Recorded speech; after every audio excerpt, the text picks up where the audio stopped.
Dewan juri yang kami muliakan, hadirin sebangsa dan setanah air yang kami banggakan.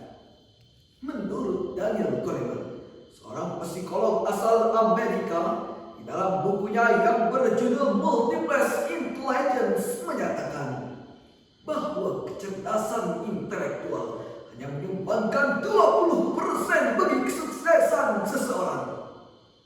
Sedangkan 80% ialah sumbangan faktor lain, di antaranya kecerdasan emosional, yakni kemampuan memotivasi diri, mengatasi frustasi, mengontrol desakan hati, mengatur suasana hati, berempati, serta kemampuan mengembangkan diri. Dengan kondisi seperti ini, keadaan jiwa dan emosi akan tetap terkendali. Ia akan menjadi insan yang budi pekerti dan berakhlak terpuji. Insan seperti inilah yang akan bermanfaat bagi nusa, bangsa maupun agama. Namun sebaliknya, apabila seseorang berotak cerdik tetapi tidak beretik, maka bangsa kita akan mudah terusik.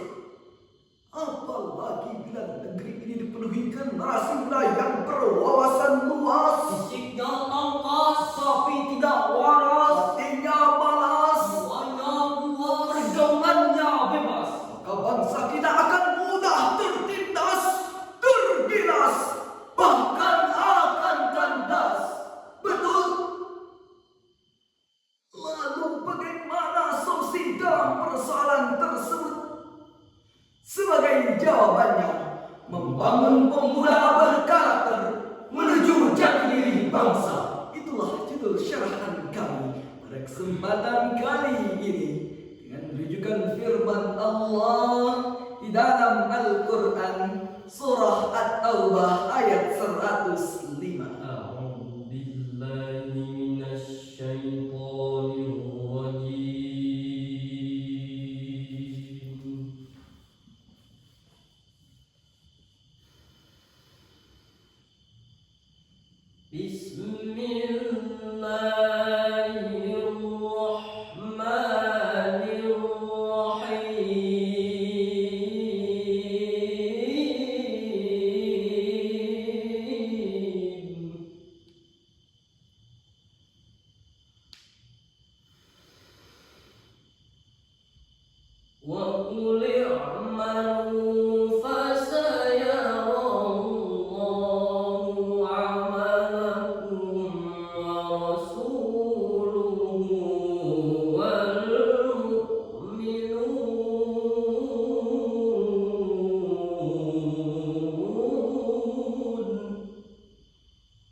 Katakanlah Nabi Muhammad bekerja, maka Allah, Rasulnya dan orang-orang mukmin akan melihat pekerjaanmu. Kamu akan dikembalikan kepada Zat yang mengetahui yang gaib dan yang nyata. Lalu Dia akan memberitakan kepadamu apa yang selama ini kamu kerjakan. Dewan juri yang kami muliakan,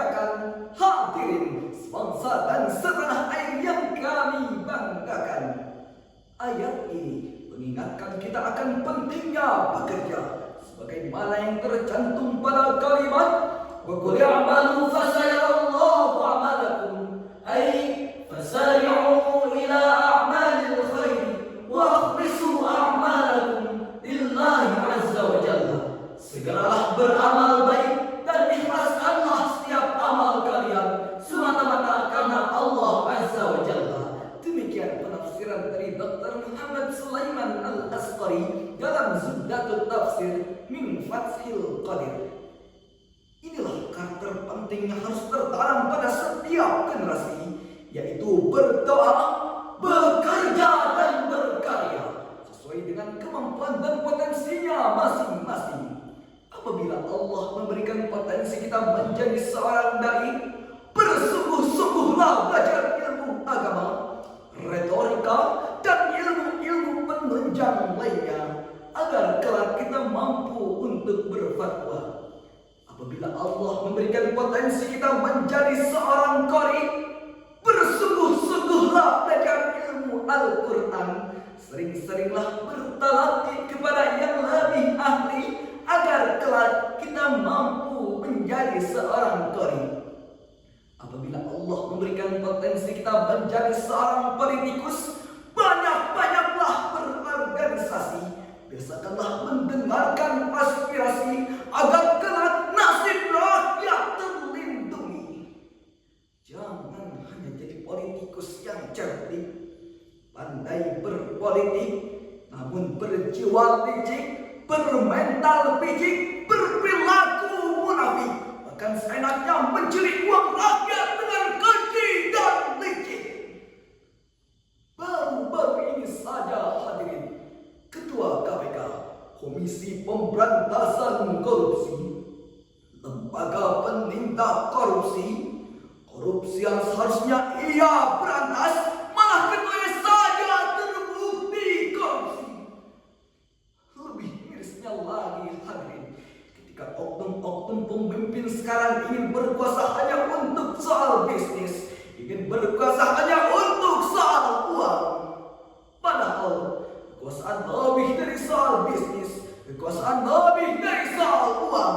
Kekuasaan adalah kehormatan untuk menjalankan kedaulatan. Sepakat?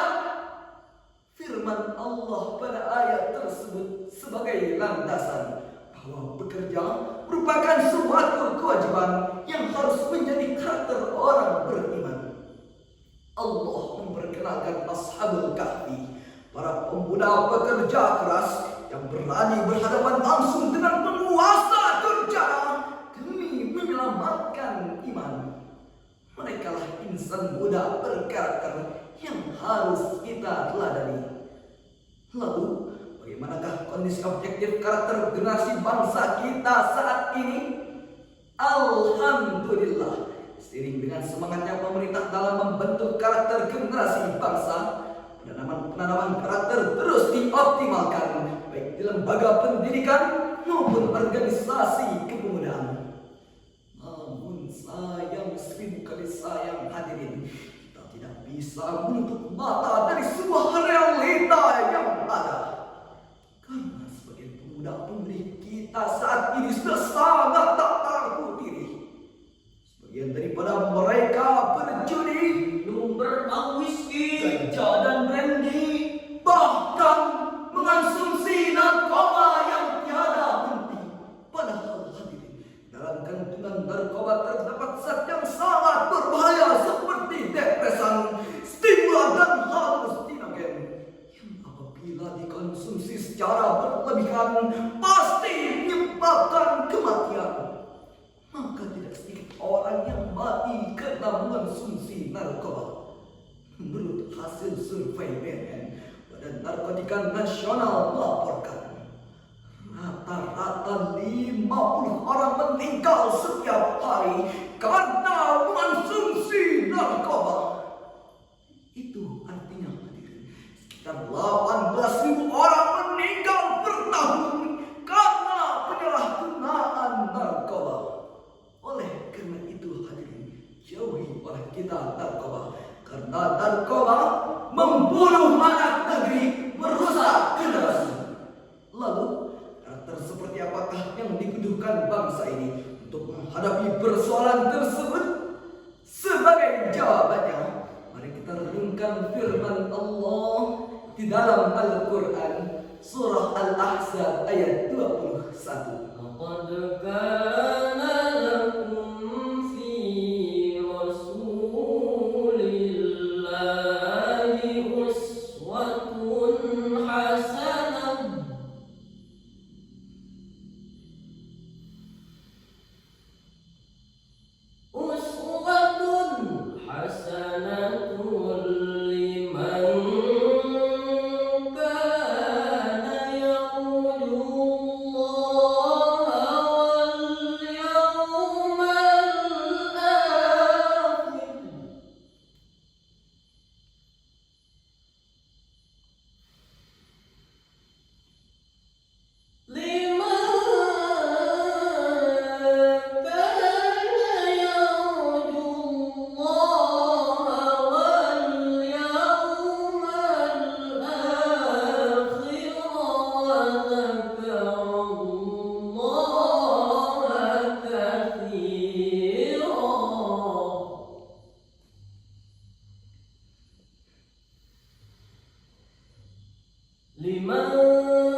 pada diri Rasulullah benar-benar ada suri tauladan yang baik bagimu, yaitu bagi orang-orang yang mengharap rahmat Allah dan kedatangan hari kiamat, serta yang banyak mengingat Allah.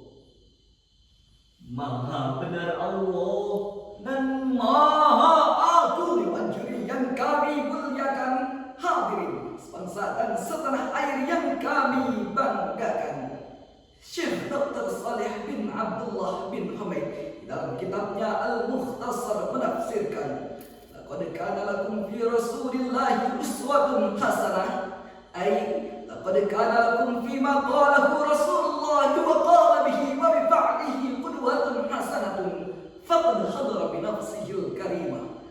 Telah ada pada diri Rasulullah itu suri tauladan yang baik untuk kita di dalam perkataannya yang telah diamalkan, dalam perbuatannya yang mengandung kebaikan, dan telah ada pada dirinya suatu kemuliaan.